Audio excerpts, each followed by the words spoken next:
या ठिकाणी आज फलटणमध्ये आम्ही शासकीय कामानिमित्त ऑफिसला आलो असता आपण पाहत असेल पाठीमाग कॅमेरा फिरवा, पाठीमागं जी सगळी लोक बसलेत किंवा तहसीलदारावर जी लोक सगळी बसलेले आहेत त्यांची छोटी छोटी कारणं आहेत. आज फलटण तालुक्यातून बहुतांश प्रमाणात ऊस शेती झालेली आहे. बऱ्याच लोकांच्या ऊसाला रस्ते नाहीत, कुठं अडचणी आहेत, किरकोळ काम आहेत, काय जातीचं दाखले आहेत, काय जणांचे ॲफिडेट आहेत. अशा ठिकाणी आज लोकांना सकाळी 11 वाजता एक बाबा तर डोळ्यात औषध सोडून इथं झोपलेलं दिसलं.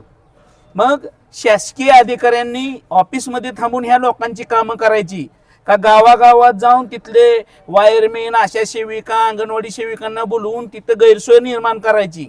हा कुठला शासन आपल्या दारी? महाराष्ट्रात फक्त फलटण तालुक्यातच शासन आपल्या दारी कार्यक्रम आहे का? आणि तो फक्त राष्ट्रवादीच्या आमदारांनाच आहे का? इथं महायुतीचा घटक पक्ष असणारे राष्ट्रवादी असेल, शिवसेना असेल, ह्यांना कुठल्याही पद्धतीच्या याबाबतच्या सूचना नाहीत. मग शासन आपल्या दारीच्या कार्यक्रमाचं नक्की उद्दिष्ट काय आहे? तुम्ही गावागावात जाऊन नक्की शेतकऱ्यांची कर्जमाफी करणार आहे का? शेतकऱ्यांच्या पानन रस्त्याचा प्रश्न सोडवत आहे का? त्याचं फलित काय आहे? आणि आत्ताच आम्ही प्रांत मॅडमच्या पीएनना विचारलं की ह्याचा जार आहे का, तर ते कुठल्याही प्रकारचा जार नाही. मग तुमच्या अट्टासासाठी आणि तुमच्या प्रसिद्धीसाठी शासन आपल्या दारी म्हणून फक्त प्रसिद्धीसाठी तालुक्यात वनावना फिरायचं, अधिकाऱ्यांचा तापा गाड्यांच्या मागे फिरवायचं, अशी जर काय चुकीची पद्धत असेल आणि आम्हाला जर आज संध्याकाळपर्यंत उद्या सकाळपर्यंत ह्या शासन आपल्या दारीचा जार नाही भेटला आणि जर तसा कुठल्याही प्रांत मॅडमना आदेश करायचं अधिकार हे कुणाला असतात तर प्रांत मॅडमना माहीत आहे की कुणाच्या आदेशाने शासन आपल्या दारी कार्यक्रम होऊ शकतो.